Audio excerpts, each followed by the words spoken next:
What's up, guys? In today's video we're going to learn how to do the long-awaited backwards nose manuals. This trick is a pretty advanced trick. Initially when I first tried to just try one just to see what was involved, I felt completely discouraged and so much harder than I anticipated just to even get the back of the bike up. Alright, so I'd say the first step to learning this trick is obviously finding a hill. Once you've found a hill, it doesn't even have to be that long because of course initially you're not going to be going that far.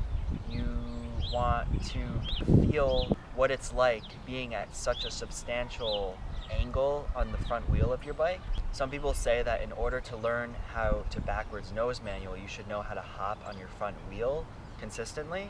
And while I'm sure that does help, personally I didn't do that. I find that now I can do this trick, now I can hop on my front wheel, so it kind of was a flip-flop kind of thing. So after you find a pretty steep incline, even if it's only like 4 or 5 feet long, even if it's just like a patch of grass that's like pretty steep, you want to roll up it first and then lift your back wheel and kind of get the sensation of rolling back down it on your front wheel. Once I was able to go down like tiny little things like that, then I started trying to find just normal hills, still trying to find relatively steep ones because it's easier on steeper hills. So there's two ways to do it. You can either do the pivot 180 and then lift up the back wheel, or you can just start right away going forward on the front wheel and then backwards again and then picking up the back. I would have to say that the 180ing into it is a little bit more difficult. It allows you to get more speed, but if you are on a pretty steep hill, you could probably still get away with not doing the 180 first and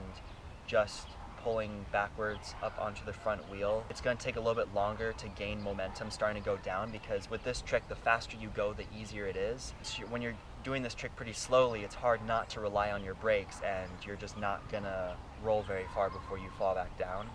So this trick, you want to use minimal amount of brake input, and you just want to really just roll as smooth as possible, because once you start hitting your brakes, you start riding your brakes, and once you start riding your brakes down the hill, first you're going to go slowly, and it's going to make it harder on yourself to try and get a far distance on your front wheel. As far as position on your bike, with this trick you really have to really throw your weight really far forward, a lot further forward than you think. It's really scary when you're first trying to learn how to do these. I'm not gonna lie, I was terrified when I was trying to just throw my whole body in front of my bike to bring up the back wheel. It's the opposite of what you want to do.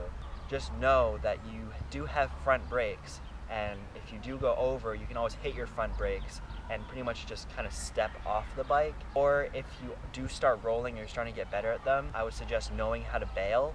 You can jump over your handlebars. One way that you know your handlebars aren't going to catch your legs is by keeping one hand on the handlebars and kind of placing them through your legs, so that way you won't catch your shins on your handlebars and eat pavement. Practice really does make perfect with this trick.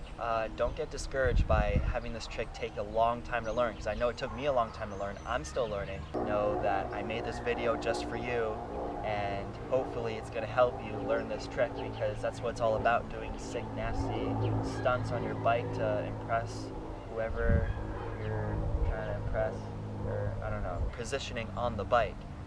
You'll notice once you start getting a little bit better at them, whether you want the seat closer to you or away from you and having the front of your thighs closer to the bars. In different videos, you'll see some people going really close to the bars, and in other videos, you'll see people going closer to the seat. Personally, I prefer the look of having the seat closer to you.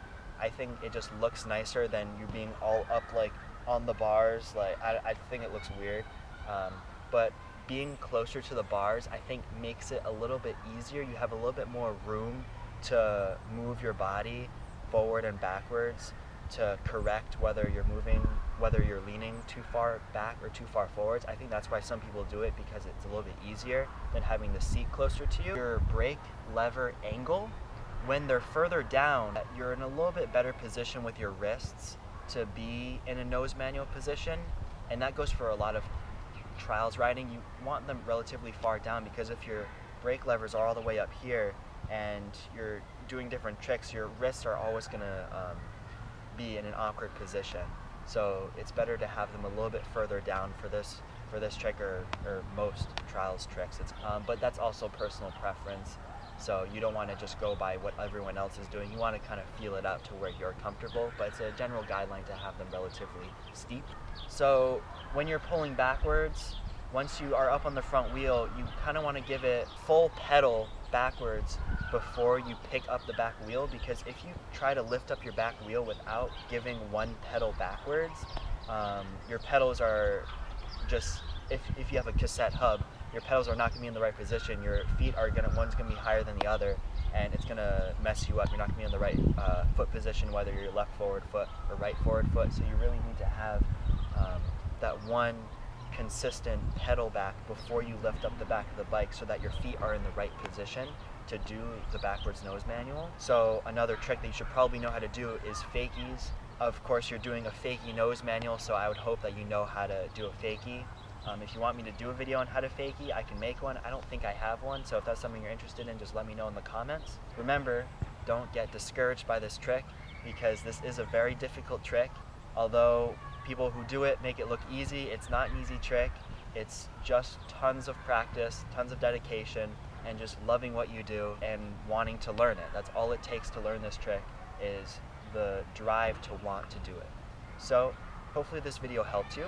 Let me know in the comments what you think, and let me know what videos you want me to make next, whether it be how-tos or other types of videos. I would be happy to consider them. I know a lot of people wanted me to make this video, so I'm making it. And hope you guys have an awesome day. And as always, like and subscribe to my channel, and I will be sure to make more awesome videos for you guys. Thanks. See ya.